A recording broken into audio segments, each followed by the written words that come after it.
contributing their quota in terms of forex, in terms of employment, food security, we may mention also. Then aquaculture also needs to be strengthened. How? We need power, we need feed. Some of the trawlers owners have even done what I call backward integration.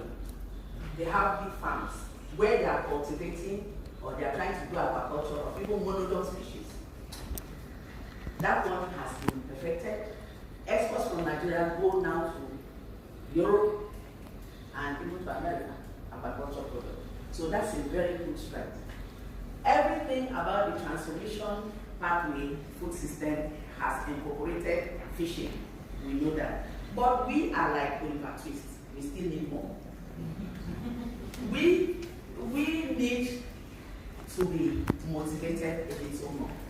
There are areas where we cannot do much, even as private sector. The government has to do their own part. What government can do, private sector cannot do.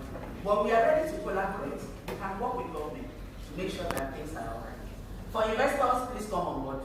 Nigeria is well endowed. I must say that, and I'm proud to say it.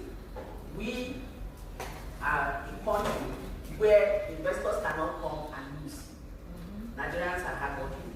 The industry I belong has proved that we can supply products even to the teeming population. Thank you so much. Thank you.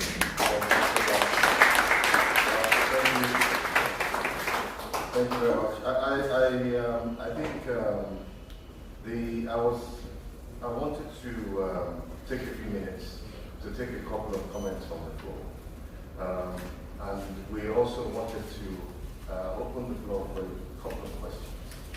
But we are running well behind, and I suspect many of you have other things that you want to do this afternoon. But if you would permit me, I just maybe take one contribution from particularly if we have anyone in the room from a financing organization, the World Bank, FDB, Islamic Bank, Rabobank, anything with banking. Anybody? No? Okay. I just wanted to see if there was, if you have any reflections based on what you've learned so far in terms of the investment opportunity, or if you're already investing in Nigeria, where do you see the opportunities? I would give you 1 minute and 30 seconds. Thank you. Thank you very much.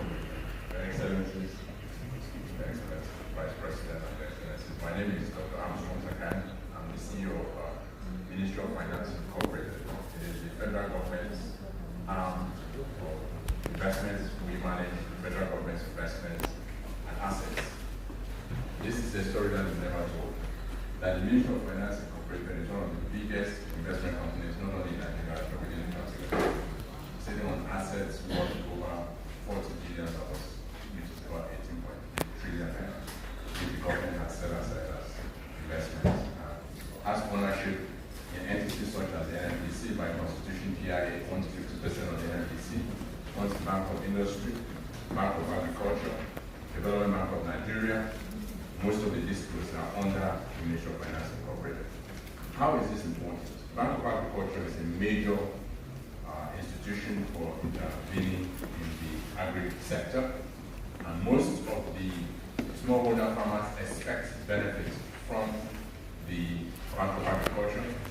The Bank of Industry is also a major financier of large-scale agricultural industries.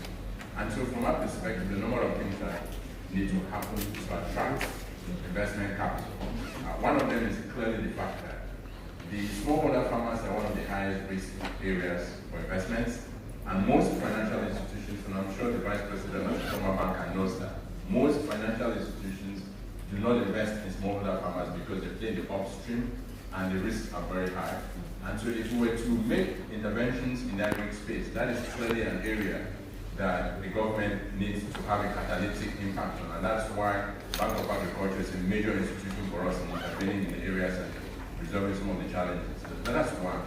And the second that we see also is the fact that for us to really bring about major changes in this sector, we need to, in addition to supporting the smallholder farmers, we need to deliberately create opportunities for large-scale institutions for large-scale agriculture in Nigeria, agribusiness. Because at the end of the day, as yes, we have a lot of young people that are in agriculture, but the fact of the matter is that most of them are moving into urban areas. And so a lot of the farmers who are involved in producing our food today are depleting. The replacement for that is large scale. So we need to begin to look at mechanisms to bring about large scale farmers and work with the likes of APEX to build that infrastructure, to store that. And for us, we think that by building that infrastructure and storing large quantities of food, it means we can stabilize the supply of that and also help control inflation. Because inflation, as you know, the major cause of that is that major up and down of supply. And the fear that they may not have food in the future, they go and pile up and as a result they invest in the world. So those are some of the things that we think that from an investment standpoint we need to invest in infrastructure, support smallholder farmers, and also ensure that we're creating bankable and feasibility and bankable projects in that risk space to attract investors from outside the government. Thank you very much. Thank you so much. One aspect that we are doing right now is the development of the biomass, ethanol, cassava value chain. Cassava is an edible tuber, the staple food in Nigeria. And Nigeria, through cassava, you get garri, you get akpu, and of course starch and other products. And Nigeria is the number one producer of cassava in the world. We produce 60 million tons of this annum.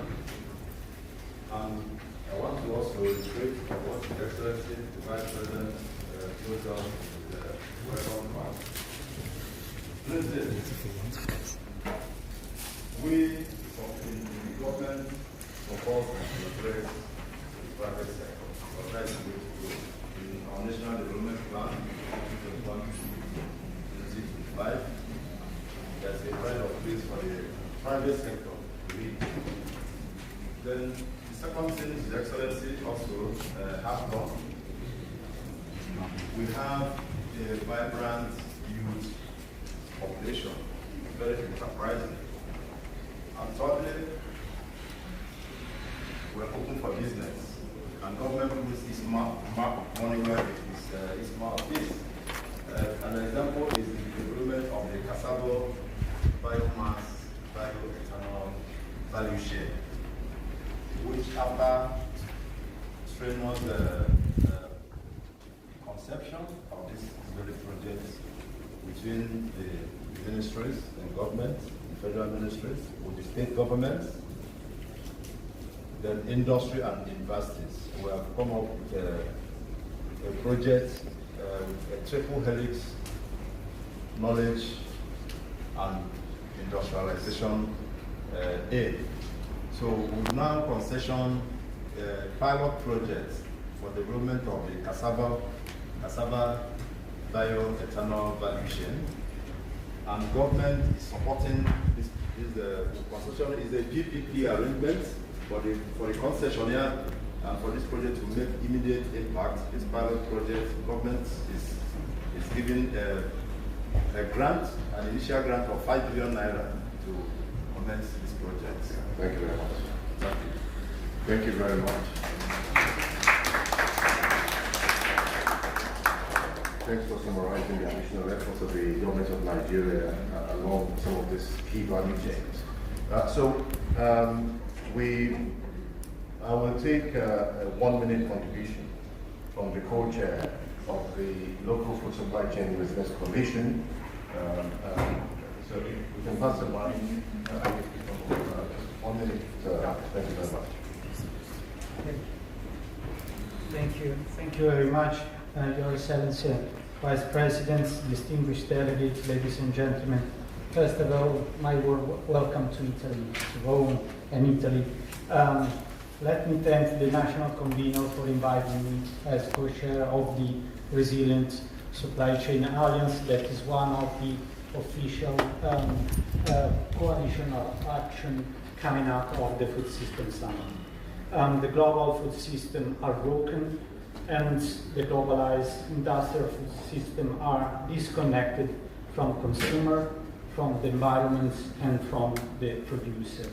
A way forward to reconnect people with farmers and the environment are indeed, and the countryside and the cities are indeed local supply chain. Local supply chain represents, let me say, a new alliance between the countryside and the cities, and between producer and consumer. But they need investment.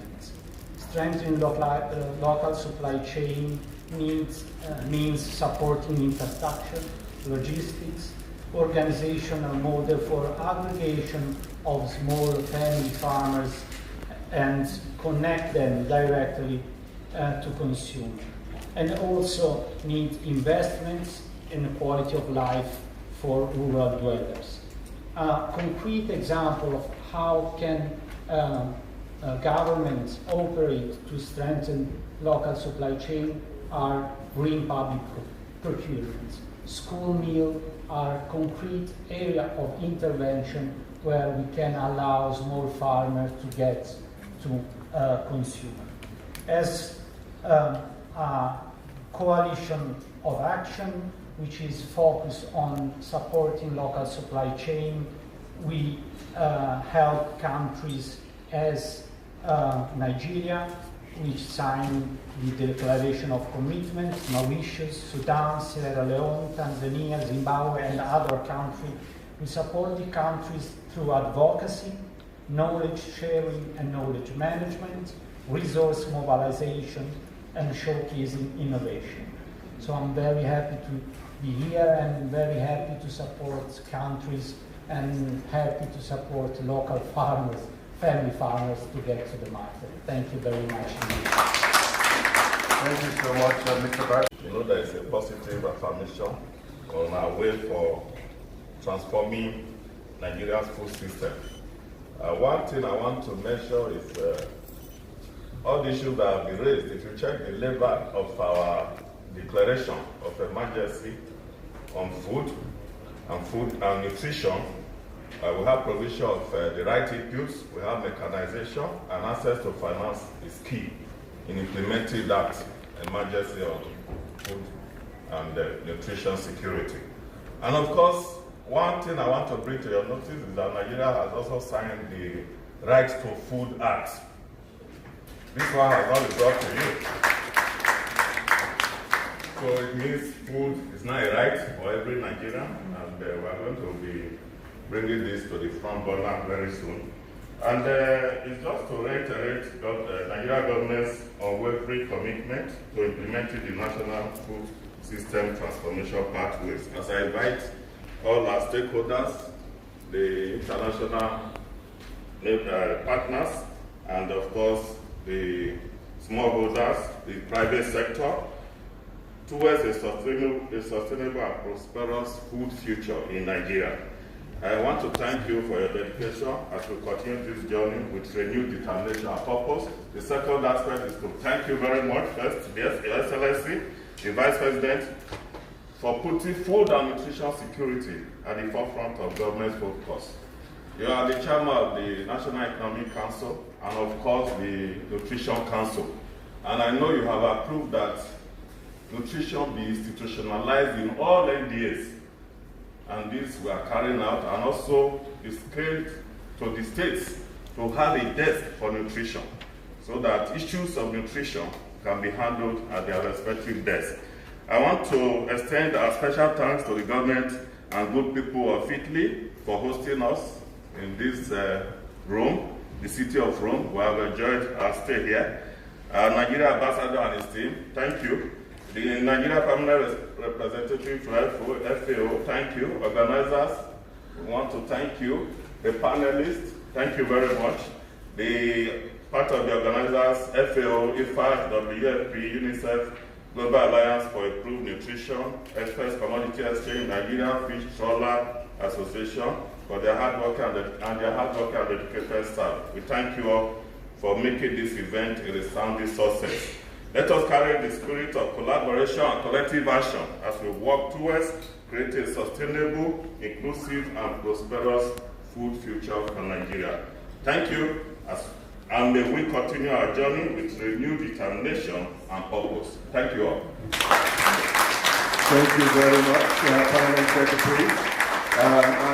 On that note, I just want to respectfully invite the Vice President, His Excellency, he doesn't want to say anymore, but just to take a picture with the panelists. And I want to also invite Dr. Mandara and Dr. Suleiman to join us for this group picture. But thank you everyone for bearing with us and for staying till the end. And look forward to more collaboration. Thank you.